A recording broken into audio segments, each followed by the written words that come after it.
Okay, welcome to another edition of the Above the Bridge podcast. This is episode 41. I'm your host, Thaddeus. Shout out to our producer, boy band John. What's up, John? All right. Shout out to our sponsors.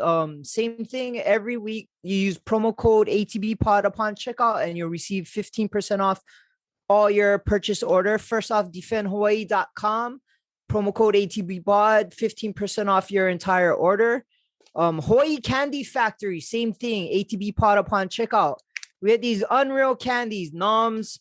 They have like the best lihimui and sour patch. It's unreal. My daughter loves all this stuff. Promo code ATP pod, and last but not least, Detail Garage Hawaii. If you gotta wax your car, you can get whatever you need from them. DetailGarageHawaii.com, ATB pod upon checkout. 15% off your entire purchase order. Okay, so me and John are fanboys for this dude, and I'm super honored to have this guy on my show. I've watched him when I was young, growing up, and I'm gonna be really honest with you.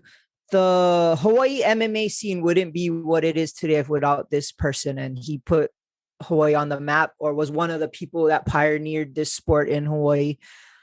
My guest today is none other than Wesley Cabbage Correira. What's up, brother? What's up? How you doing tonight? I'm stoked, bro. I'm super happy that you came on, man. This is super cool. Automatic. When I was young, bro, I always wanted to ask you this question, and you probably got it a million times, is how did you get your nickname? So my nickname Cabbage came from a few of my friends in intermediate school. I was super short growing up through high school. Even like when I graduated high school, I was only like 5'7", 5'8". Okay, wait, bro. You cannot say you super short at 5'7", because that's still taller than me, bro. No, but sorry, at my height now, you know what I mean? Like, so I was 5'7", 5'8" when I graduated high school, and after high school, I shot up. You know what I mean? But during high school, I had bushy hair. I was shorter, so I looked like a Cabbage Patch Kid.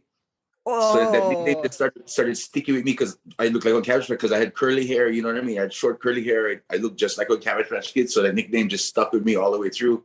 And I was like, hey, you know what? Embrace it, you know? That's kind of a cool story. I always wondered. I was like, so it had nothing to do with any fighting or anything like that. No, that's why like a couple of times when I fought in the UFC, I came over with a Cabbage Patch Kid that one of my friends that used to train with me at Grappling Unlimited gave to me right before I fought. I remember. Yeah. But that's crazy. How did you even get into fighting? Because you grew up what, Hilo? Yeah, so I grew up Hilo. My background is judo. I get my brown belt in judo. I did judo all the way till I was like 9th grade in high school. And then I started boxing after that. And then after high school, like I was supposed to go Coast Guard, but I scored high on the ASVAB. I was supposed to be on medic for Coast Guard, but because I was only 5 pounds overweight, they never like take me. So I ended up training MMA. And then I started loving it. I started fighting. Then guess who calls my phone now? The Coast Guard. Hey, we seen you. Would you like to come back? I'm like, I think I found a new career. You know what I mean? I was like, I tried to give you guys that chance, but you guys said you guys was 5 pounds away. I said I lost that basic training, you know? Oh yeah, for sure. Yeah. So you're training. You started training in Hilo. Yeah, I started training in Hilo. I did all my boxing in Hilo and everything. And then I did my first 2 fights was under a Westbrook Productions in Kona. Was my first 2 fights ever. And then I wanted to fight more. So in order to expand my career, I ended up contacting Egan Inoue. And then he was like, oh, we're going to have open gym tryouts on this date. If you come up, we're going to do this and that. So I flew up, I paid for my own ticket, went up there on my own. I was my one loner from Hilo. I went up there by myself. You know what I mean? They made me fight this pro boxer, Tali Kuhalapai. He used to fight for Grappling Unlimited. He had on record before. And I never know too much boxing. Like this guy was a pro boxer. I went and sat there and I took him down. I beat him up. I kept on beating him up. You know what I mean? And they was like, oh, who's this kid, And from that point on, Egan guys signed me up. And I started training and fighting for Egan. And then they set up that when you went there, how old were you? When I started fighting for Egan, I think I was like 21, 22. And that's what, like late 90s, huh? Early 2000s. Yeah, early 2000s. And I his first gym was what, by the airport or something like that? Halava Valley. Oh, Halava. Yeah, so once I started training for them, I started living in that gym. Like, I used to take cold showers outside in the alleyway with a water hose, After I used to power train, I used to wait for everybody to leave, and I used to take a shower with the water hose and go upstairs. I had one little like was an office that they never really make into an office and had on bed. So I used to just crash out up there because I never have no money, never have nothing. I just wanted to fight, you know. So I started staying up there training, and then things started looking better. Then I started fighting for Super Brawl. I got signed to Super Brawl, fought a couple like low shows, and it started building up from there. You know what I mean? People started liking me. Yeah, Super Brawl. That's what TJ. What was his name? TJ. I was Thompson. Yeah, that's right. Yeah, it wasn't for. I gotta admit, TJ Thompson was the pioneer of bringing MMA to Hawaii itself. It wasn't for TJ. Like, none of these other promoters would have been able to do what they did now. You know, yeah. TJ Thompson is the first guy to bring MMA to here, and like I give him so much thanks. Like, because if it wasn't for him, it wouldn't have opened doors for me to go to UFC, for me to go to K1. You know, I would have probably been stuck just doing local shows. You know. Yeah. But because he had all those connections, and he used to invite Dana White to come watch fights, and he used to get guys from Miletech's school to come down, that they had hookups in the UFC, that, you know, everything worked out pretty good in that little universe in Honolulu. Yeah, and Super Brawl was such a big thing. I remember like Blaisdell would be sold out. It was like when you guys used to fight, like back then, MMA was unreal, and it was beneficial to the fans because like you could fight UFC and then come back fight Super Brawl. You wasn't just signed to an organization, and you know what I mean? Like Hawaii fighters, they could get built up and still come back and fight in Hawaii. Yeah, so, they could still come back and fight. And the Blaisdell used to get super sold out. I remember like always used to be the ballers used to have like the first 6 rows over there. You used to see all the guys with chains, you know, everybody. All in like the first 6 rows of around the whole ring, and then after the whole thing filled though. Was crazy. You used to have moments where that place was sold out. Yep. I got to experience it. I seen like you fight Nico. I seen like Egan. It was just my one of somebody I knew from Kaneohe used to fight Planius guy. Oh, he went to Grappling Unlimited, Kolo Koka. Yeah, Kolo Tao. Yeah. Kolo. Yeah. He used to train Grappling Unlimited, but we would watch him fight because he's from Kaneohe, and the Blaisdell would just it would be so much energy, and like anytime local boys fight mainland guys, it was just love it, and I used to like that too, because TJ used to make it Hawaii versus the mainland. Not like how some of these promoters, like they make them Maui versus Big Island or Honolulu versus Maui, where you don't like the local guys keep on fighting each other. You like them expand and go fight other people. You know what I mean? Show them what Hawaii get for offer. You know, like how TJ was with us. You know. Like if they did that, if they took some pointers from TJ Thompson, I bet if they asked him, he probably would be like, hey, yeah, I could tell you some stuff what to do, you know. But if they made it like how it was before, Hawaii versus the mainland, when fighting starts taking back up again in Hawaii after this whole COVID bullshit, you know, then maybe we do Hawaii versus the mainland again, start doing those things and just start building up the local fighters, just build them up to give them a platform so they can take future on with their career, you know, instead of staying stuck here, not being able to make anything, like barely going from fight to fight. You know, they still got to keep a 9-to-5 job to even pay for a training camp, you know? Oh, yeah. Compared to in the mainland where they get sponsored, they get paid, and their job is to train and fight, you know? Yeah.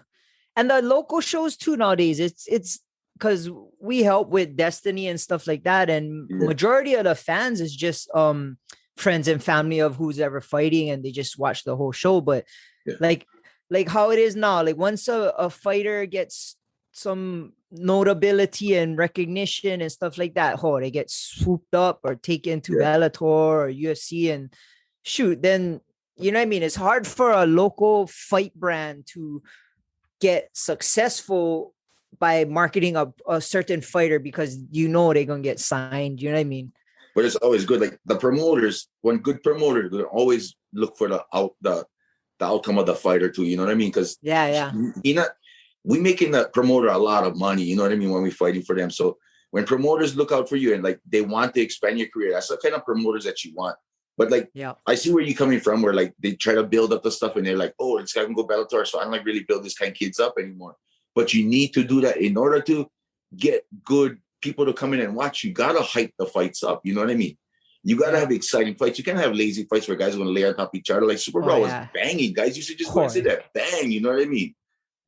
scrap us. Remember the time Kaleo Padilla fought Anthony Torres from Grappling Unlimited? Oh, and yeah, the whole crowd got maced because the following jump in the ring. You know what I mean? Like that's the kind of crazy shit that had happening back in the day. Well, in Honolulu, the Blaisdell. Nico's sister, I would go try hit Lawler. You remember that? Yeah. I remember that. Yeah, Nico's sister would try to hit Lawler at the ring. Like, oh, had all she'd kinds run of in the stuff ring. like that happening, Then had action in the stands one time with Mark Coleman in the stands one time. With punch him or something. I was like, oh shit. Oh yeah, Super Bra. You go Super Bra. You got to bring Mouthpiece for watch. Right? You just got to knock Mouthpiece in your back pocket. You know what I mean? But then the best times was like after Super Bra when you go out and then you just see the love for people that just was there for watch you fight. You know what I mean? They just hey. Oh, you get fucking free drinks all night long. You know, you end up getting caught going home.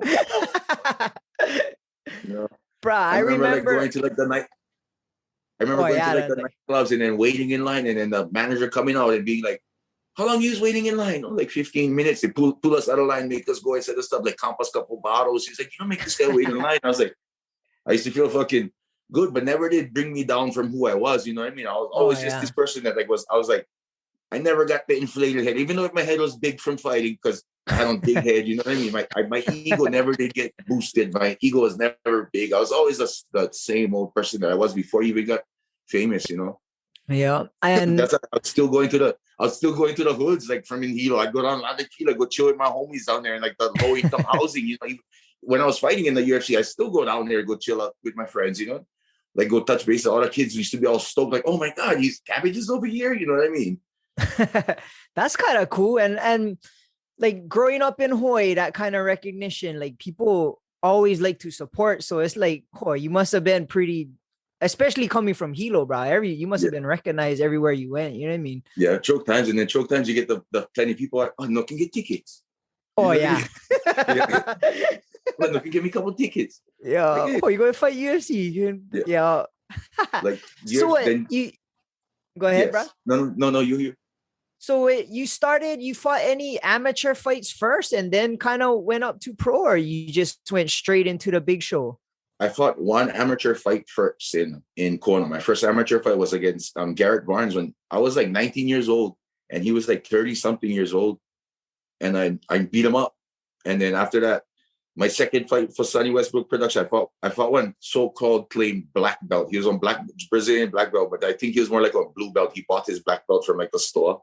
Because like when I trained him after I beat him up, like I fucked him up in the fight. Like his mom tried to jump in the ring and everything. The ref like tried to stop the fight because I took him down, mounted him because I hit him with a left hook. He dropped. I mounted him, started pounding him. The ref stopped the fight because I wanted for standing back up. And then I had Chiruto, my Brazilian jiu-jitsu coach. They all started grumbling like, how you gonna fucking restart the fight? He was in a good position. So I ended up restarting the fight in the same position. I only punched the guy like 3 more times. The mom tried to jump in the ring, swinging her purse. You know what I mean? Oh yeah, Hawaii fights is like you gotta be on a swivel even if you win, huh? Yeah, if you win, especially if you're walking out of the ring afterwards. You know, somebody might take a swing at you, one of the family members. You know, that's why good at Super Raw. When you come out, you go into the rat back, so you stay out of the way from the people. Oh yeah. I remember the first time I seen you fight was against Marcelo Tiger. Was at Super Brawl, and I remember because we were like. We wasn't ballers, so we was in the rafters. But I remember just watching you fight, and I was like, "Oh, this guy is busting this dude up," and like you just kept coming, like it. It was like the first time I ever heard of who you were. I was young, and I was just like, "Oh!" From that moment on, bro, I was a fan, and I remember the guy had to disqualify himself. He and headbutt you out or something like that. Yeah, because you was licking him, and he was like he couldn't stop you from coming forward. And I was like, bro, this is the kind of fighters I like to watch. And from then on, we followed your career. But that was like kind of your coming out fight, right? Or at least for the mainstream of Hawaii. Yeah, that was like my coming out, like for like the big show parts, you know what I mean? And like, because everybody was picking me, they was trying to set up a rematch between him and Egan, huh? Yeah. So they were trying to set him up. And so TJ actually was setting up the fight because they thought I was going to lose. But then when TJ was coming to the gym, he was telling Egan, like, hey, I don't think you're going to get your rematch. This fucking Cabbage is pretty tough. Like he's because I was training like 2-3 times a day over there. You know what I mean? At Grappling Unlimited because I was living in the gym. Oh, yeah. So I used to train 2-3 times a day. And then so when I when I beat him up, and then afterwards, after I won and stuff like that, and then Egan did his little speech, and then he said something that till today I still think it in the back of my head when he always thought about when he said like, "Oh, I get 10 guys better than him at my gym." Yeah. But then the one thing funny with Egan is when he said that is he never wanted to jump in the ring and train with me. He was always scared to train with me. You know what I mean? Everybody else in the gym would train with me, but he was the only guy that was scared. He would never want to train with me. And then I left Grappling Unlimited not too long after that. And I started fighting. And then I was like, I wanted to make a comeback. So I guess that's when him and his wife had to split up or something. So I ended up flying to Oahu. He was cool about it. He was like, yeah, come back to the gym, come train, you know. So as soon as I went to Oahu, my friends took me out. So while we're partying, cruising, hey, guess who I see? I see Egan's ex-wife, you know. And because they were so nice to me while I was at Grappling Unlimited training, while they were with each other, I had no hard feelings towards her. So she's like, hi, Cabbage. I went and I talked to her. Hey, how you doing, Gina? You know, blah, blah, blah, blah. Like, not even for like 2 minutes or something. It was just like, hi, bye. Like, how you doing? How's the kids? You know, boom, done. Next day, Egan calls me up like, oh, doodle boy, being like, oh, I don't affiliate with people that talk to my ex-wife. And from that day on, I just cut my ties with Egan. I was like, right, he could be a doodle boy like this. And I even told his brother Ensign about it. You know, because me and Ensign, I'm pretty close to Ensign, you know, because I talk to him once in a while. But like after Egan did that stuff and he said that in the ring about me and he said that, like, oh, I don't affiliate with anybody that talks to my ex-wife. I was like, he's pulling some kindergarten bullshit, you know. So that's when I moved to Maui. And then I got into the UFC by myself, you know what I mean? I was like, left that. I kept on calling. I had Dana White's number. I kept on calling him, you know what I mean? Because my last fight I did for Super Brawl was when I fought in the heavyweight tournament and I broke my hand and I couldn't fight Tim Sylvia. Oh, I remember. Because, yeah, you were supposed to fight Tim Sylvia. Yeah, everybody wanted to see that fight. Yeah, everybody wanted to see that fight. And Dana White wanted to see that fight. So I kept on calling him up and he was like, you know what? If you win a couple fights, I'll sign you. So I got the Super Bowl heavyweight championship. I kept them. I defended it 2 times after that. So I never did lose the Super Bowl heavyweight belt. I still get them in my closet at my mom's house. You know what I mean? Then from there, he would sign me up. And then my first fight in the UFC was against Tim Silva. Yeah, I remember. So when you moved to Maui, who did you train with? I traded Travis from Impact Zone. He was Impact Zone Jiu-Jitsu. He lived in Brazil for a little while. I trained with a whole bunch of like boxing coaches. I just used to cross train with a whole bunch of boxing coaches. Then I had my strength and conditioning coach, Tom Okerman. He was like one personal body trainer and stuff like that. He used to work out at Grand Wailea. He's a personal trainer and he had his own supplement company. So like when I started training with them, like they made my game super strong. My second fight in the UFC when I fought Sean Alvarez, he was a jiu-jitsu black belt, Abu Dhabi champion, ADDC champion, you know what I mean? And so my thing was like, I wasn't going to let this guy take me down. So my personal trainer watched videos of the guy and he came out with this good workout for me to try to defend takedowns. And like, sure enough, like when he was trying to take me down, that's all he was trying to do was take me down, this guy. I just kept on sprawling, doing that rip off hook. Then I kept on punching him in the body. His body kept on getting weak. And just that one underhook exercise that we kept on working out, you know, after a while, the guy felt like a little kid, like he was grabbing me because I kept on beating his body up, like his body became weak, you know, and that's when I just turned him up afterwards when he was defensive and the ref stopped the fight.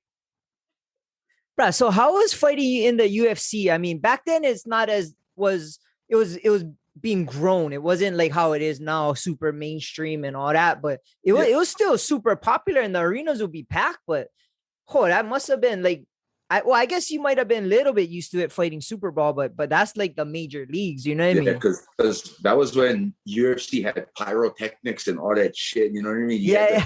Crazy entrance music, you know, everybody used to watch the fighters to see what kind of shorts and shirts they came out with for their sponsor, their banners, you know what I mean? That's when fighters had a lot of freedom inside that part. You know, you could pick your own music, you know, you could pick your entrance. I mean, you could pick your color of your shorts. You know, you'd have to make like 2 shorts just in case your opponent had the same color shorts. So you could have the opposite color, you know.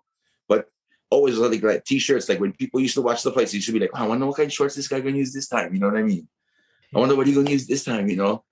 And to me, I don't know. Well, I got more nervous doing jiu-jitsu and judo competition than I did fighting. To me, like fighting was my home.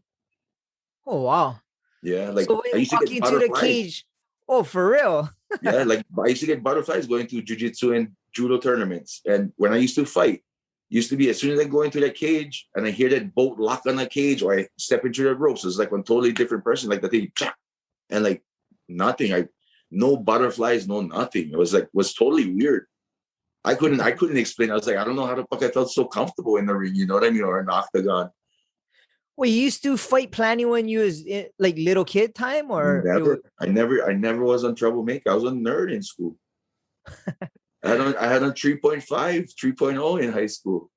You know, I was one worm. I used to just study. I never used to go out. I never used to go cruise any place. I used to ride my bike around the neighborhood, cleared my GI Joes. You know, That's crazy. And then all of a sudden you in the UFC.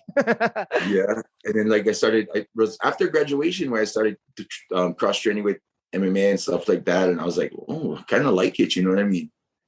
And then I think it was like 99 or 2000 was my first fight in Kona. It was maybe late 99, early 2000 was my first breakout fight in Kona.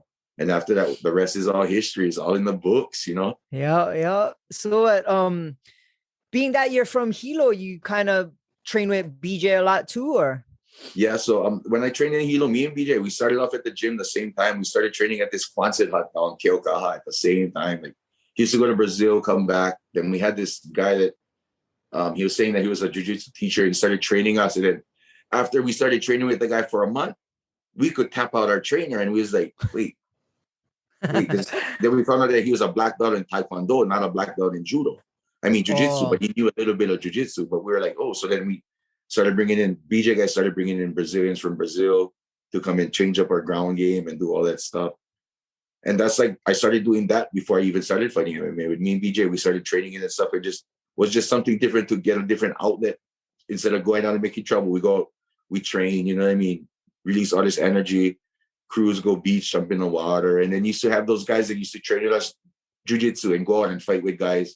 And they gave the grapplers a bad name, you know what I mean? Because in Hilo, guys used to always pump it up. Like when one guy used to go out, if one guy knew jiu-jitsu and one guy doesn't know nothing, the guy that know jiu-jitsu gonna fuck the guy up, you know what I mean? He gonna take him out, beat him up. And the guy that got beaten up would go back and tell his friends that he got mobbed, you know what I mean? So he wouldn't look like he got beaten up by one small guy. He'd be like, oh, they mobbed me, you know, and then they would come looking for the grapplers, you know what I mean? And would start whole trouble with us. And it was just one ongoing thing with like the grapplers and like mountain boys and like all kinds of stuff, like growing up and us doing jiu-jitsu. Like, bro, we got shot at when we was younger, you know? Oh shit.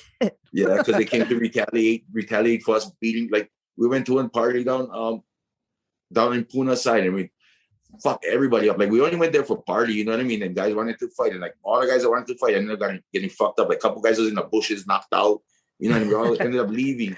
And then 2 weekends later, they came and they tried to retaliate and shot at us. And a couple guys got shot at the party. Like one guy got shot in his hand. One guy got grazed in his head. One guy got shot in his leg. Oh, Hilo is no joke, huh? Yeah, Hilo is rugged over there. Like they run them hard, these fuckers. But now, we used to go party at Carmel over there. I think that was... and now it's so funny. But the guys that shot at us when we was kids, I'm super good friends with the guys. You know what I mean? That's how it is. Normally the guys you beef with end up becoming your best friends after. Yeah. It's like, right. I cruise with them, you know what I mean? We smoke a joint with each other, you know, we chill out, talk story. And it's like, it's something in the past that never gets bringing up like between us, you know what I mean? When you talk, we don't ever talk about, remember the time you shoot at us, you know? Oh, that's a bad conversation. Huh? Fuck, you almost killed me. Remember the time you shooting at 45 at us, you fucker. You know, but brother, there was unloading because you could hear the bullets like zinging past you.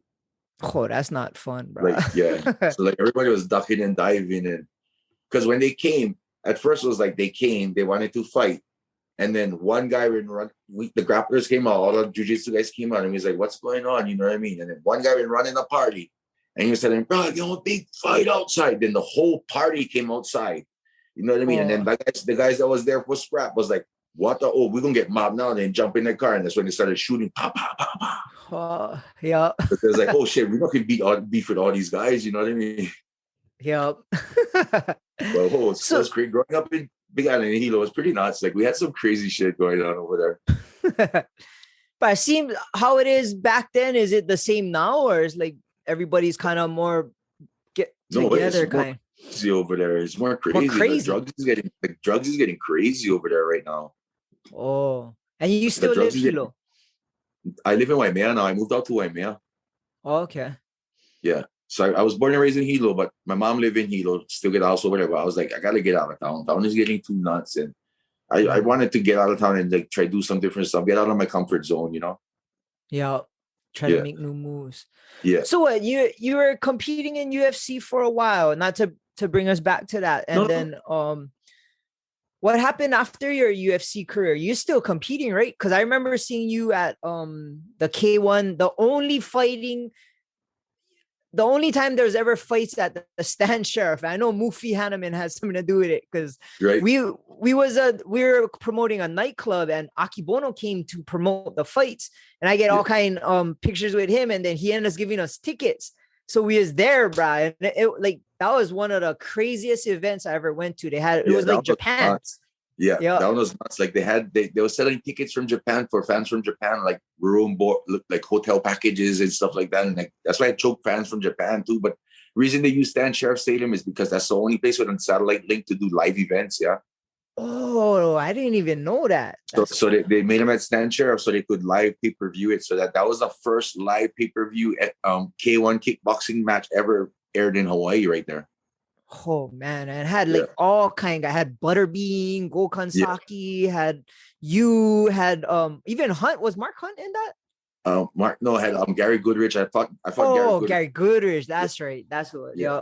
And I remember Gokhan Saki. That thing was a big turn down. That was my first time ever fighting kickboxing, and like getting your leg kicked hard like that when you're not used to it. That really I remember. Yeah.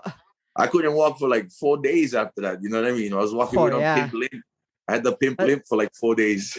That was some big boys too, huh? Yeah, that was the big guys. And then I started. So after the UFC, I started fighting in all these other shows like K1, Rumble on the Rocks, you know. And then I was Rumble on the Rock champion for a little while.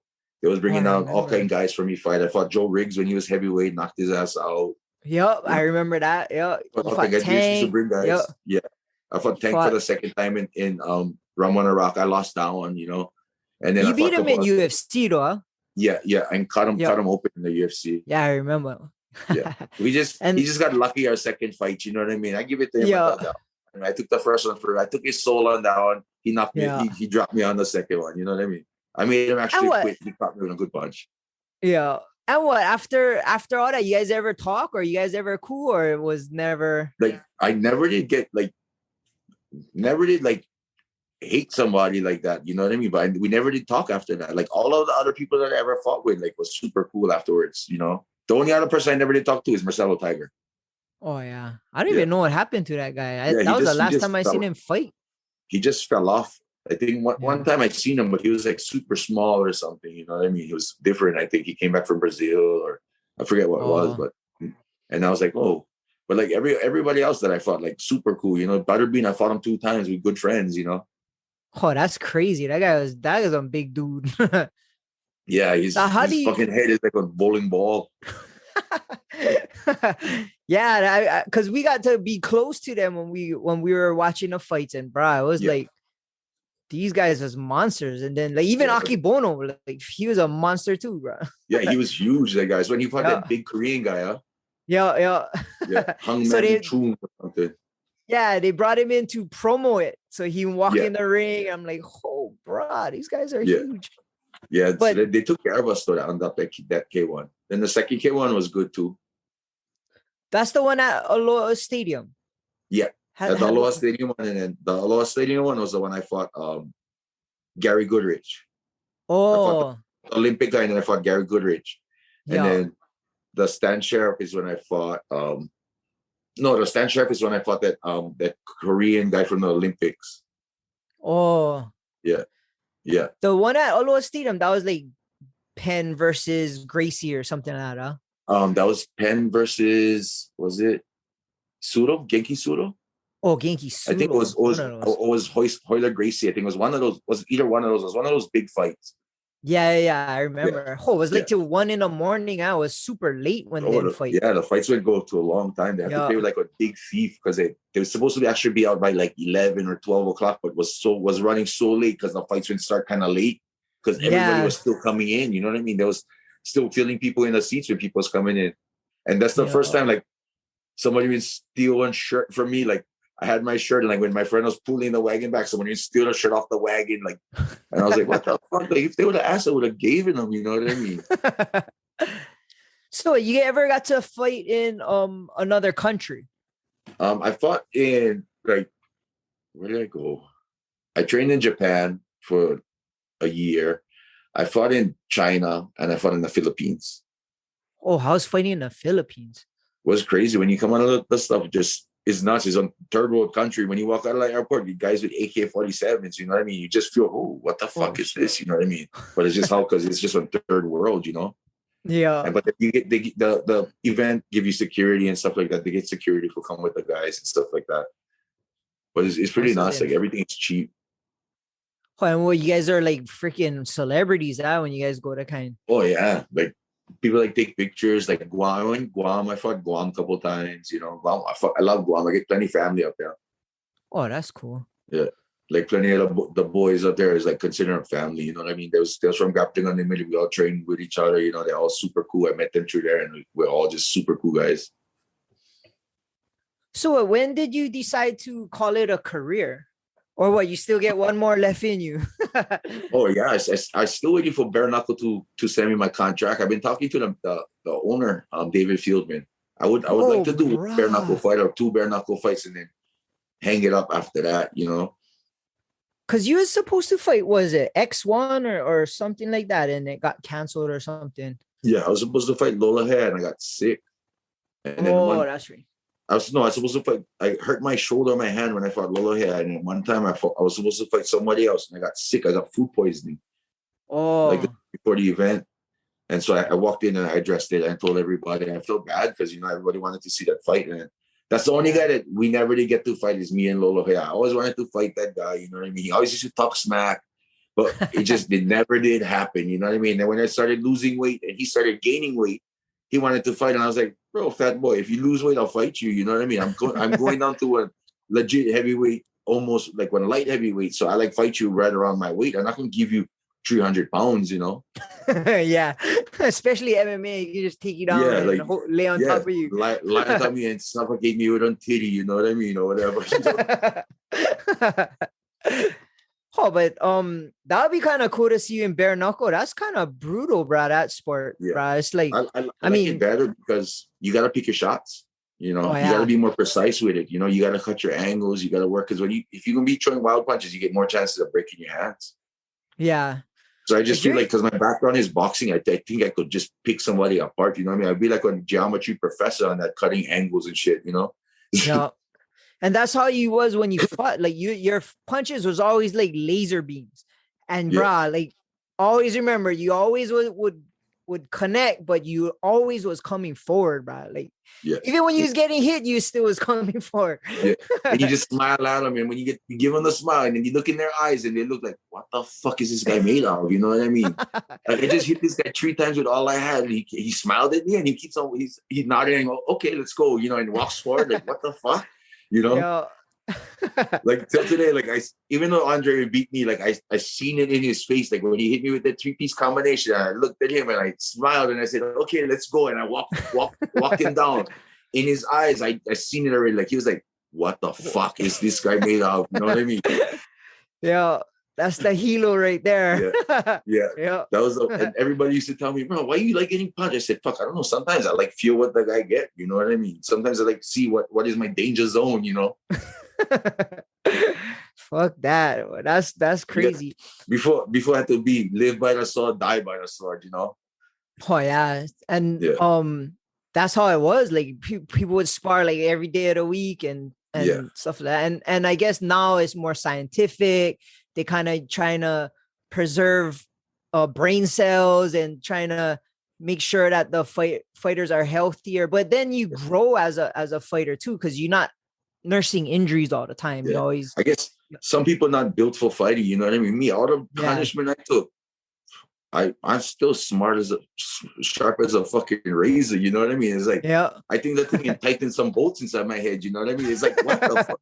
Like some people, they tell me, "But you want headaches?" It's like, "Oh, bro, not one headache, nothing." You know what I mean? It's like I don't get nothing from getting punched or anything. It's like when people ask me questions and start hitting me, like connecting me with a conversation, they're like, oh shit, this guy is smart. You know what I mean? It's like, Yeah, they yeah. don't think that I know as much as I do because I was a fighter. So they think fighter, dumb, only know how to punch, you know? Well, they probably, if they seen your fights, bro, they seen how you fight. It's pretty fucking, Yeah. So they probably think like, oh, this guy pretty crazy might have a style. little bit, this guy might have a little bit of Muhammad Ali in him, you know what I mean? Like, Yeah. you know, but none of that stuff. Like I'm surprised. Like I look at Chuck Liddell when he does interviews, like he looks horrible, and you can Oh tell like yeah. the punching, he's not all there in his face, Yeah. you know. You can Or tell it's even, like yeah. certain He's fighters, you can tell definitely, like the punches took him out. Like you can see it. Like when he does interviews, you just look at him and he just looks lost a little bit. Like yeah. Even he looks like Holyfield is let at. yeah. Holyfield was like that too. Yeah. That's why I don't even know why he fought Vitor Yeah, I Belfort. don't know why either, bro. I wouldn't fuck that. Like De La Hoya was smart for get COVID. Yeah, right. He was super smart. Like I don't know why he even fought him. Like, oh, you need money that bad that you gotta go fight. You know, Holyfield, you gotta go fight this Thriller Fight Club. You know, like he's like 50 something years old. You know, it's like shit. You would ever try to get into one of those ones? I would if they would like hit me up. I would try. You know, I'll try pro boxing fight one or two times before I hang up the gloves. You know. So you down to jump back in the ring or cage? Yeah, I'm super. I run 5 miles every day to just stay in shape. Now I'm light heavyweight. It's the lightest I've ever been in my whole career. Yeah, like you definitely look very. I'm 215 pounds now. I wear an extra large t-shirt, you know. Oh me! What were you when you were fighting? I was like 285. Oh wow!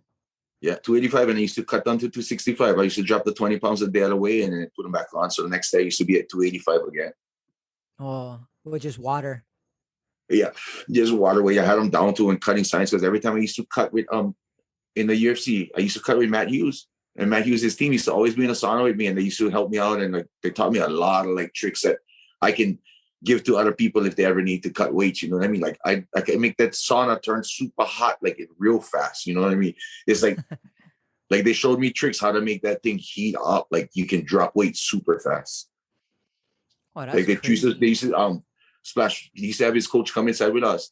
They used to one big bottle of water, splash water all on the walls, and go in on towel in the middle of the room and spin the towel, and you feel the heat come from the top down, and you just you feel like a fucking desert, you know. It's just softer, but it cuts your time down because it comes so hot. Your time in there it cuts in half. You know what I mean?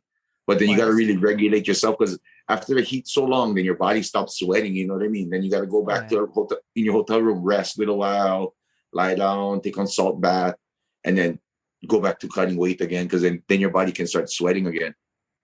Oh, and then what? You feel all like dehydrated and all that kind? I never did feel dehydrated, but like when some guys they try to cut plenty of weight, they feel dehydrated. But my thing was I used to always bring Ligi Moy with me for the salt and like Gatorade. Oh. Like Phil Baroni, he drank one Pedialyte after he cut weight. Pure Pedialyte. He had diarrhea the fight when he fought. He had to fight with like a man pawn in his pants, so he wouldn't shit himself. You know. On cork. Yeah. That's funny. So what? So you had to cut from? Oh, I guess heavyweight get on cut. And back then you could do IVs. Back then. Yeah. So heavyweight had the 265 was the cutoff. As what it is still today, 265 is cut off. They're almost super heavyweight. So I used to go into the fight like 285, 280 and just cut that couple pounds, 15, 20 pounds. And then as soon as I jump on the scale, right as soon as I come off the scale, I'm hydrating, grinding food. Next morning, I'm at 285 again. And you feel normal, not.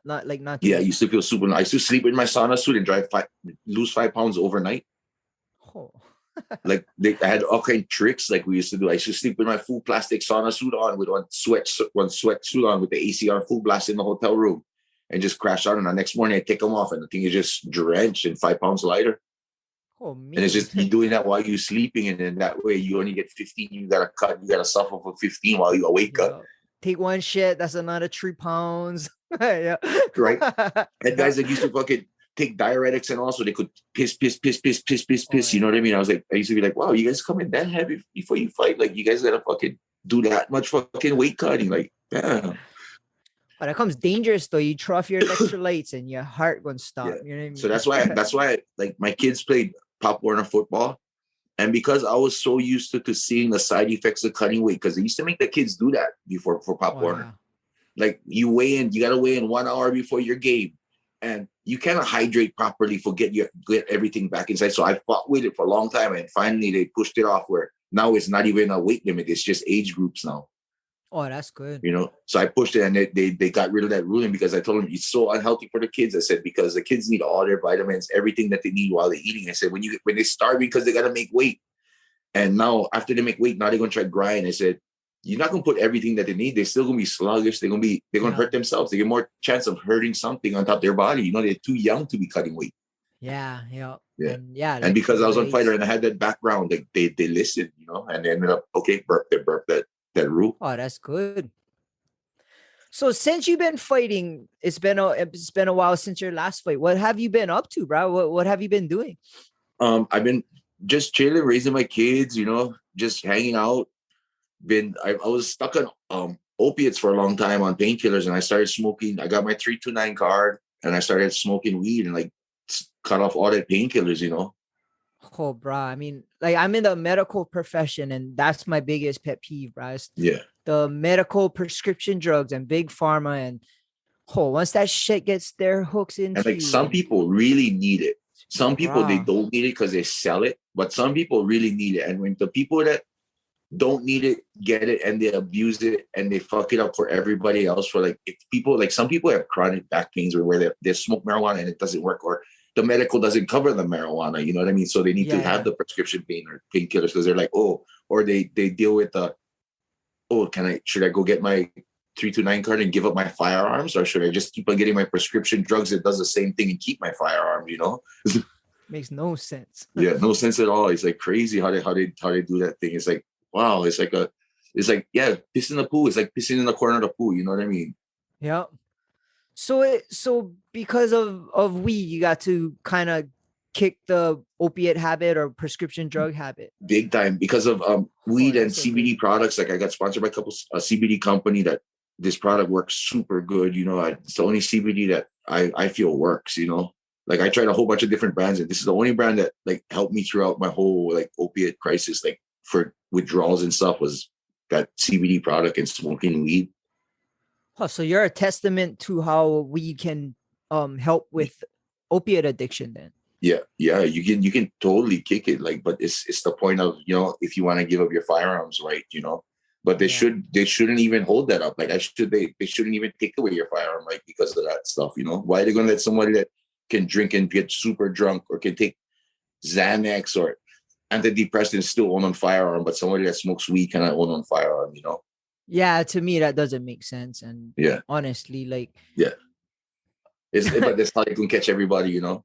Yeah, and you don't get violent off weed; you get hungry and sleepy. Alcohol. And nobody overdosed off of weed before, Who? Has anybody overdosed off of weed? You fall asleep, Yeah, exactly. You fall asleep. So you're definitely a kind of an advocate. I see your Instagram, and you definitely are very vocal about the benefits of medical marijuana, and so it's a good thing that you're advocate for it because it changed your life and big time. It changed my life for the better, It changed my life for the way better. Now I can smoke weed and still be active compared to when I used to take opioids and be like, all fucking bubble on and all dumb, be all stupid. Then smoking weed, I can still function. I can take my kids to the beach. I can do everything still yet. I'll smoke sativa during the daytime, so it takes away my pains and keep relaxed. And I smoke a heavy indica at nighttime to put my ass to sleep. Oh, that's good. And what for pain wise? And I'm sure you had plenty pain from being an athlete this whole time, but it helps subdue the pain as much as the opiates, or it's kind of equivalent. And it has a lot of anti-inflammatory benefits too. Weed and CBD, so it's actually like a double-edged sword. You know what I mean? It helps you with the pain and it helps with the swelling compared to where painkillers only mask the pain. It doesn't help you with the swelling. You got to take a handful of different pain meds. You got to take ibuprofen 800, Percocets. You know what I mean? All this kind of stuff, so you can take down the inflammation with the ibuprofen, and then you can deal with the pain with the Percocet. It's but when I smoke the weed, it's I get the same benefits from all that drugs in one joint. And it's a plant. It's not even Yeah. manufactured. Yeah, it's not. It's something that you grow from a seed, you know. Yeah. Oh, that's a great story, and I wish more people would turn to that. Then, Yeah. but I mean, I think now it's not as demonized as it was back then. Like back in the day, like weed The was devil's lettuce, the devil's lettuce, the gateway drug. exactly. Yeah. And I it's guess so gaining. much people are now they're doing it because now the Olympics allow it. Like, so what they do is they'll actually try to swab your mouth in the Olympics to see if you smoke like 6 hours up to your competition. So they'll let you smoke the day before, but not 6 hours up to your comp. And then you can smoke after a week. So they'll swab your mouth, because with the swab, they'll get a better test result than taking a urine or blood sample. It'll pull up if the urine or blood sample or hair sample will show up test results from like 3 months ago, it'll still show up signs. But with the swab will be like, yeah, you still show up positive, but it will show if you actually ingested the drug 6 hours before your competition. Oh, that's good. I mean, yeah. Nowadays it's like people are learning more and being educated about it, and there's way more beneficial properties to it. And of course, get some guys just like smoke weed, you know what I mean? But there's ways, like smoke. Yeah, but then again, there's people who drink, who to me is way worse. And like, I know I work in the club, I see fights and shit all the time because of alcohol, and like people do dumb shit, get in accidents and all that. If you had on weed club where people would just smoke weed in the club, nobody would fight. Everybody would be laughing and drinking and having fun and dancing and shit, Fuck yeah. They ever do that, bro? I'm over there with some Moose Bees, bro. And these things, bro. Right.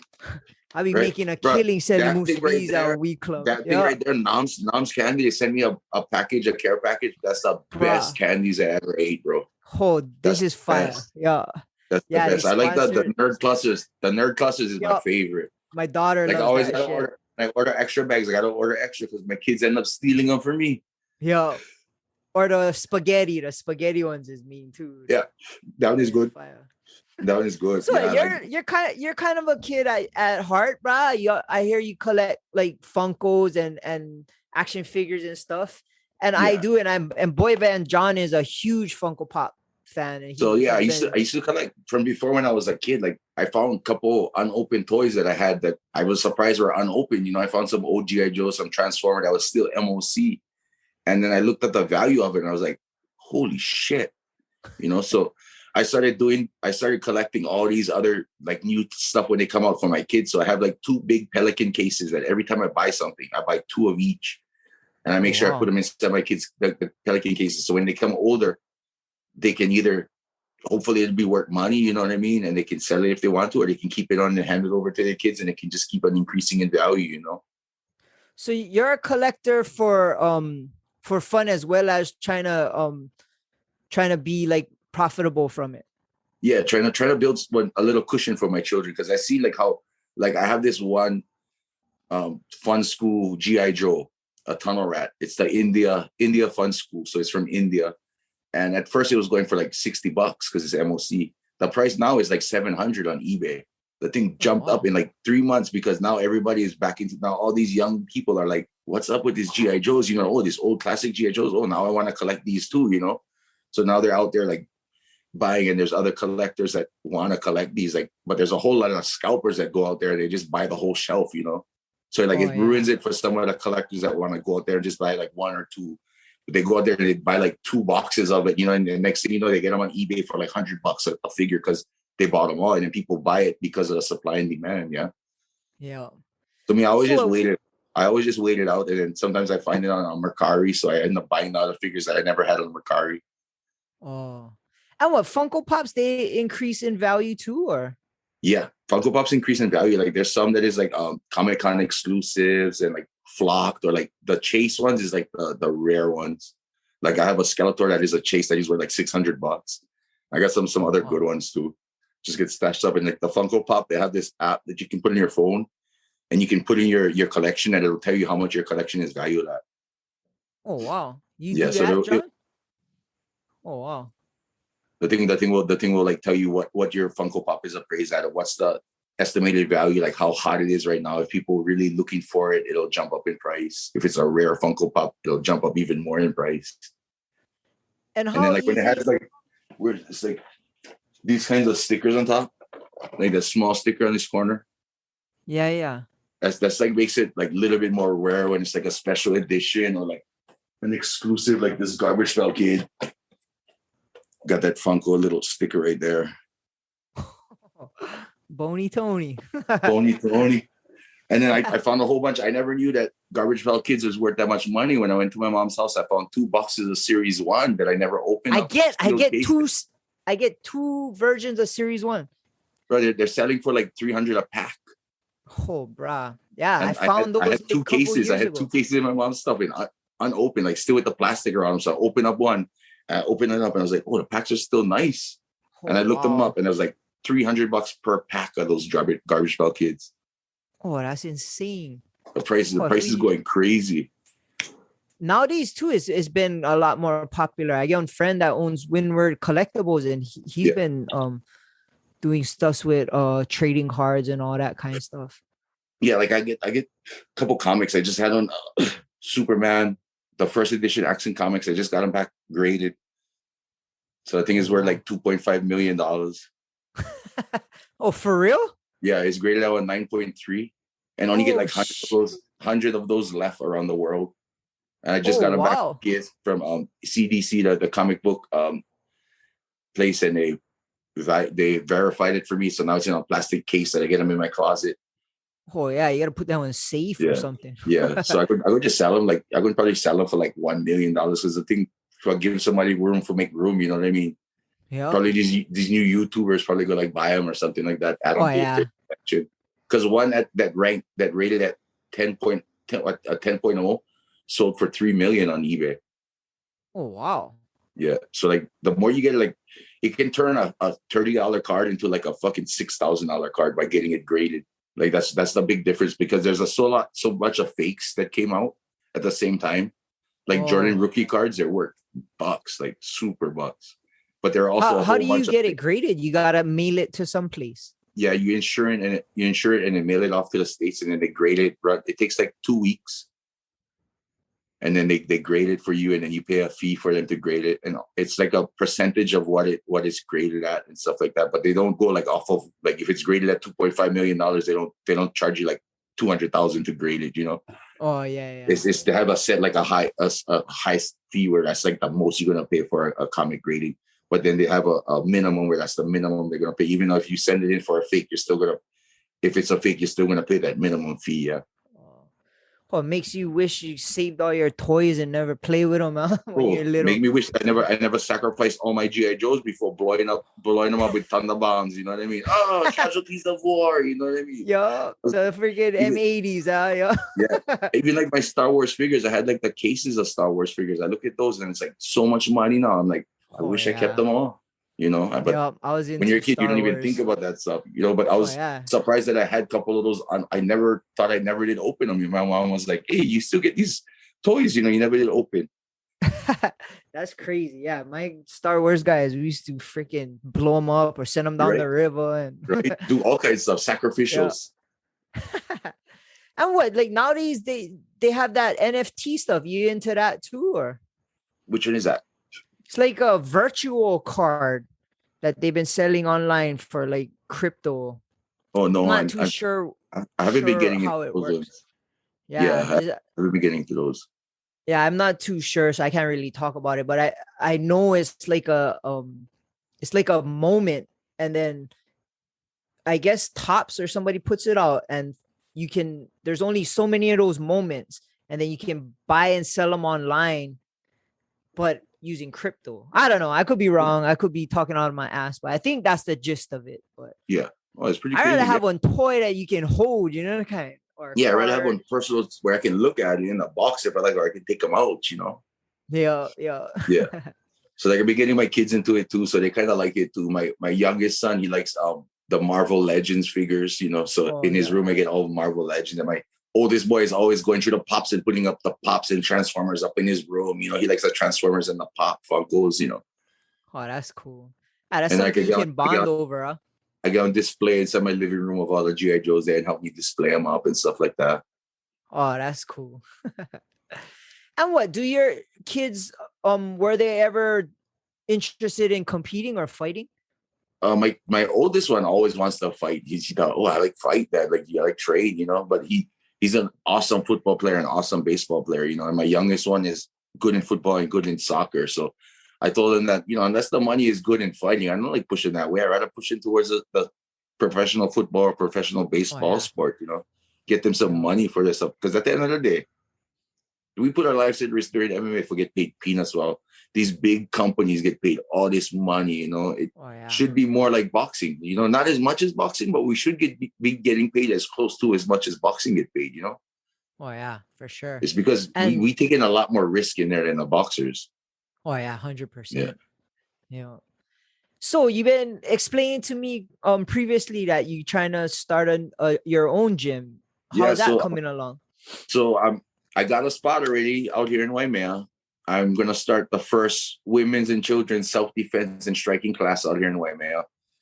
Because when I came out here, there's nothing, you know, and I want to create the awareness and the comfortableness to let single parents go back out into the parks and take their kids to the beaches if they have to and not worry about anything. They can defend their children or themselves if they get into that kind of situations, which I hope it doesn't. But it's always better to have the gun and not need it than have it and then you know and not have it, you know. Exactly. So it's always better to know how to defend yourself. And hopefully you never have to use it then when the time comes and you don't know what to do when the time comes, you know? So I'll be going through a lot of things with that because I know a lot of women carry, like 9 out of 10 women carry mace in their purse. But when the time comes, how many of them know actually how to use it? Or how many actual fumble with it, you know? So I want to create the awareness to give them comfortableness where they feel confident in themselves to perform properly at that times, you know? Oh, that's super insightful. And what are you gonna call your gym? It's called Cabbage's Striking and Self-Defense. Oh, right on. Yeah. And you get hired coaches, and obviously you can be one of them, but you get other people. It's just me. It's just me for now. I'm gonna be instead of running classes. I'm running hour 15 classes. I'll be the coach in the classes until the classes get bigger, and then I'll hire on more coaches. And I got Eli Malay that's gonna come down. She wants to run some classes with me. Oh, nice. I talked to Holly Holmes and Michelle Watterson. They're down to come do some stuff. I even talked to Travis Brown to talk to Rhonda, see if she would come down, and she's down to come down too, but they just had a baby. Wow. Yeah. So I'm going to have all these females come in and show like what they feel works for them in certain situations. Like every one of those girls women that are going to come in and show something, all have a different thing they can bring to the table. So that's why I reached out and I contacted all of them to come down and so they can teach the ladies how to do certain things that they feel work for them, you know? Oh, that's super smart. So it's not like you're trying to put a fight team together and all that kind of stuff. I mean, if that happens later, I mean, I'll be more than happy to take on some guys that if they want to fight, you know, I'll train them. But right now I'm really focusing on just women's and children's. I want to build confidence in them just to make them feel more comfortable, get them physically fit, you know, get them out of the house, get them punching stuff, get them moving, get them active, you know. Yeah. And be able to not be afraid. And I guess totally. I guess they have to be used to getting like punches thrown at them and stuff. Yeah, like a lot of people, they probably have been staying home a lot because of all these kidnappings and stuff. So they don't feel comfortable taking their kids to the park or to the beach anymore, you know. So I want to create this so the mama bear can defend her cubs, you know. Oh, that's super important. Yeah. And definitely feel comfortable in a negative situation. You know what I mean? And not to be sexist or anything, but I'm going to train men too, but I'm just focusing on women. My stuff is just women's and children's self-defense and boxing for now. Like that's I really want to focus on that, but I'll be open to train with because it's just going to be a boxing gym, you know, just striking and basic self-defense maneuvers and things to get out of sticky situations, how to be vocal to get yourself out of situations, like be loud if they're females, like being loud and attracting attention really works to get out of certain situations, you know, because people will start looking like, oh, what's going on, you know? Oh, yeah. So big ass whistle. Teach them how to do that. And one big whistle, but just be loud, like, hey, what are you doing? I told you to stop fucking coming by me. What, you know, so it attracts attention from people around, you know, and then hopefully you'll get those good dads that want to come around and be like, oh, what the fuck is going on, you know? But by creating the awareness that we're going to create for the females, they might not have to worry about doing those things. They can handle it all themselves. You know, if they come to touch their cubs, mama going to bust those guys up, you know? Bruh, that's an awesome idea. And bruh, Let me know when you open so we can help Yeah. promote it, bro. That'd be So my super cool. opening startup day, I'm looking at November 1st. All So right. it's Oh, pretty much around soon. the corner. Yeah. Yeah. Oh, So good luck with I'm that, running bro. like That's I'm running super like cool. 2 classes a night, 3 classes a week, and I got different stages, and I'm gonna break everybody down. I'm gonna start everybody down like they never did box before. They're gonna learn footwork drills from the beginning, and everything that I learned from my career, like during striking and everything, I'm gonna fundament that and everything into it and mix it all up and make it my own style. Oh, wow. That sounds like Yeah. fun too. It sounds like they're gonna have a lot of fun learning. Yes, I'm gonna make it fun and like make it fun, exciting for them to come over there. I talked to the guy from Bang for Bang, the guy from Oahu, local company. Oh, So yeah, yeah, yeah. he's making my gear. So he's making me a body shield so I can walk around and let the ladies punch me, with the body shield. Like, hey, take your anger out. If you got some anger, let it out right now. Oh, yeah. Let them vent their frustrations. Let the kids vent their frustration. And I'm gonna even do an academic program, even so like if they got a 2.8 or higher, they'll get like free classes. And then even to like faculty and staff of the schools, I'll give them free classes or like a discounted price. So in case somebody comes to the school to do something, teachers Yep. is all prepared. Oh, that's smart. So you're doing a lot of community work then. That's Yeah. that's super But it's my turn to give back to the community. I did a lot. I got into trouble like 10 years back. I did some jail time, and I feel now it's time for me to give back and like try to make futures, instead of looking in the past. Like everybody will look at everybody's past. Like it's not about building. We're not building past over here. We're building futures. You know what I mean? We're not trying to build in the past. We're not rebuilding pyramids or anything that was back in the days. We're building skyscrapers and we're building new stuff. So we're building futures. You know what I mean? We're not building past. So everybody that keeps on turning back into the pages and looking at everybody's past, like everybody deserves a chance to try and grow and move forward. I believe All depends that on how you can grab that hook and embrace it, and turn it into something positive. So that's As long why, as you down for like me, making by doing change. this, I'm like, I'm down to do this to help out the community. Like I feel like this is my time to give back somehow, Oh, blessings to you, bro. That's super cool. Thank you. Yeah, that's crazy that you're building this thing to where other people can benefit from it. And Yeah. women and children, that's a good way to start, bro. That's the ones that need to be. I just want to keep on growing this thing up. I want to grow this thing so it'll be big, where I can get my own warehouse where I can have yoga, hot yoga. You know what I mean? I can have it all in one area for these women to come and people to come and train. Because there's nothing from in Honoka. There's like a jiu-jitsu gym out there, but in Waimea there's nothing. Kauai High, there's nothing. Waikoloa, there's nothing. So, and in Waimea, there's nothing for the community over here. So that's why I want to give back and stay here. Like I got offered like a warehouse down Kauai High, but I was like, I don't want to go down the hill. I want to stay here in Waimea where I'm living right now and build a gym for people over here to give them an outlet to do something, because there's nothing. I'll be the first one to do this over here. Oh, that's cool. And with your notoriety, it should catch on. You know what I mean? Yeah. And you have it the should get skill pretty set. much. Yeah. Yeah, and I've been blessed to meet up with the lady that I'm renting space from, Casey. She's the CrossFit All Stars owner, and she's super nice, and she's like super open to my idea and my thoughts and my philosophy on this whole package that I'm putting together. Oh, good for you, bro. That's good news. Hell yeah, shit, we've been going for over an hour, bro.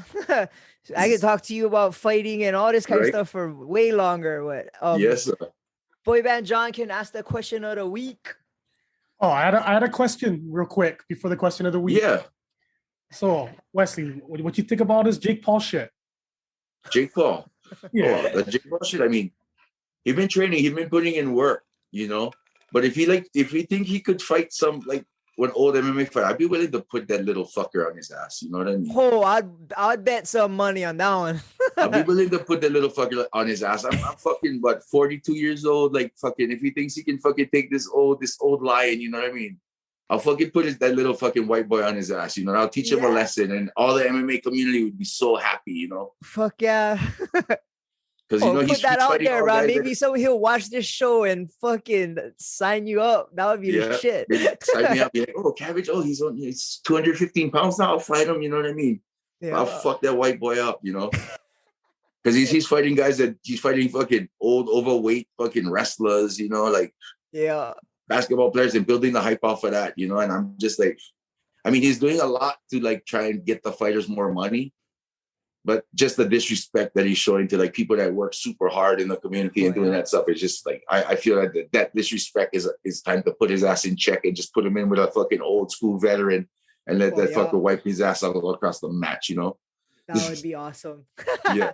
Hear it first, bro. If that ever happens, we gonna be front row, John. Right. Gotta be front row for that one. Let me get that pay-per-view. Take my money. Fuck yeah. Right. Hell yeah. All right, question of the week. Let's go back to more MMA stuff. What's the craziest thing that's ever happened in a fight? Was my riot in the UFC was when I fought Tank. So when I fought Tank Abbott, I finished the fight. I cut him open because he kept on trying to wrestle me. I wanted to box him, but he kept on trying to wrestle and take me down, you know? So I established the Muay Thai clinch because I was training at the time was with Alex Gong, who passed away right before I fought. God rest his soul, you know? He was helping me get ready for that. Yeah. Oh, bro. Fairtex. I watched it fight. I was a fan of him. Fairtex, F14. He chased somebody down because they cut him off, and then he got so shot. Was at his gym that he was training at the gym. Somebody came and sideswiped his car. And so he ran out of the gym while his stuff. He took off his gloves and he chased the guy. The guy stopped at the red light. And he's like, what the fuck is going on? The guy pulled out a gun, shot him. And then the guy ended up holding up in a motel and ended up killing himself like later on in the stuff. But like, I was just with the guy like 3 weeks. 3 weeks we were training. San Francisco, huh? No, we were in Vegas at the UFC gym. Dana had him come in to help me train for the Tank fight. No, when he got shot was in San Francisco. Yeah, when he got shot was in San Francisco. But when I was training with him was in Vegas. And like I went back to Hawaii to go see my family, like was 7 days before the fight. And he went to San Francisco, and right in that 7 days, right before the fight, boom, he got shot. Sorry, bro. I sorry to bring that up. I just haven't heard his name in a long time. That's why I thought my shorts. I thought my shorts when I fought Tank. I had the 714 on top. The F14 on top of my shorts. Because that was his stuff. The F14. That was his nickname. I seen him fight Dwayne Ludwig at K1 in Vegas one time. Yeah. That was Alex Gong. I was a fan of that guy. Yeah. That guy was badass. So back to the right. Go ahead. So back to the right. Yeah. So right after I cut him open, the ref checked him. You know, the doctor stopped the bleeding. Asked him, "You all right?"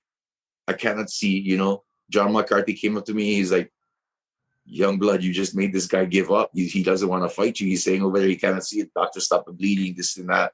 You know, so you're gonna be the winner of the fight." I was like, "Okay." Boom. So when he went and then he asked Tank again, Tank said he couldn't see. So John McCarthy waved it off. Right there, I was like, I had to bust on my cabbage patch because that was like the biggest fight of my career. You know what I mean? So I did the cabbage patch, and the camera was on me. They didn't see Tank's corner guy flip me off and whip the water bottle at me, and that's what made me go from doing the cabbage patch and so me going, "Fuck you," you know? Yeah, I see. I remember that. Tank guys corner tried to rush me, and like I had so much guys that had love for me. Like there were guys from the fucking crowd jumping over the cage trying to back me up, you know? Like that big white guy that jumped over the kind of shaved head white guy. Yeah. He jumped over. We don't even know who he was. You know what I mean? Chuck Liddell didn't know who he was. So Chuck was in my corner. You know what I mean? My dad was in the ring when the whole thing went off. My dad was like, "I'm out of this fucking shit." He went out. My dad was out of the cage. Like we almost had like big riots and shit like that. You know? So that was crazy. Like I'm surprised they didn't put anything into motion to stop that after that happened. You know? Like when it happened with Khabib and Conor, you know, that huge little commotion afterwards. After they had that little riot with me, I'm surprised they never took steps into motion to like into precautions into that kind of stuff, you know? Oh yeah, I remember that. I was watching that when it happened, like on TV, and you was cabbage patchy, and all of a sudden you was like, "Fuck you," and then it's just a big. Then I remember Chuck Liddell coming in. I'm like, "Bro, this is real, bro. This is." Chuck Liddell jumped over, Mike B jumped over. You know what I mean? All the Hawaii guys was just down to scrap. You know, and we even had a couple mainlanders down to scrap with the Hawaii guys to fucking back the Hawaii guys up. You know. That's a mean story. And it was just competition. It was just because we was hyping the fight, you know what I mean? Like walking out to the ring, I stopped by Tank's dressing room. I said, "Get ready to cash your last check from the UFC, fat fuck." And I walked away. You know what I mean? And I went into the cage. I just wanted, because me, I used to like playing those mental mind games that Muhammad Ali used to like playing. If I could get into your head before the fight, like you're not gonna be the same fighter that I'm gonna fight, you know? Your game plan is gonna go out the window. You're gonna be careless because you're gonna be so angry that you can just like try to knock me out, that you can be careless, like I can pick you apart. Plus, he's always smiling and Yeah. you know what I mean? I was just so relaxed. Like even like when Chuck Liddell used to come in the corners before, and my dad was in the locker room, he told my dad told me this before he passed away. He's like, Chuck Liddell used to always tell me, "Hey, I wish I could be as relaxed as your son is before fights." Because I used to be with my headphones on, the legs up on the wall, kicking back, like right before my fight, like my hands taped up and everything. I'm just lying down, kicking back, looking at the ceiling. I used to watch like battle scenes. Like I used to watch Gladiator, the parts that used to push them over the edge. You know, I watched Braveheart, the parts that pushed them over the edge. I watched Patriot, the parts that pushed them over the edge. Like in Gladiator, when they killed his wife and his kids, you know, that pushed him to that point. And like Braveheart, when they killed the love of his life and pushed him to the point of being like, you know what, fuck these guys, you know. And like in Patriot, when they killed his son, you know, and he was like, oh, now I'm gonna get, because at first in Patriot he was like super humble, and then when they killed his son, then he went back into that fucking ghost that he was, you know. And that's that. I always used to watch that before my fights and just get into that zone and just get ready to do battle. I was just like, okay, it's either kill or be killed, you know. Yeah, bruh. That's unreal, dude. I cannot believe you came on my show. I'm pretty stoked that you're here. Right. Anytime. Shoots, well, can wrap it up. How can people find you on Instagram and stuff like that? My Instagram is at Wesley Cabbage Correira, and they can come look me up on Instagram or on Facebook. I'm just under Wesley Correira. And then they can find out more information about your gym once it opens.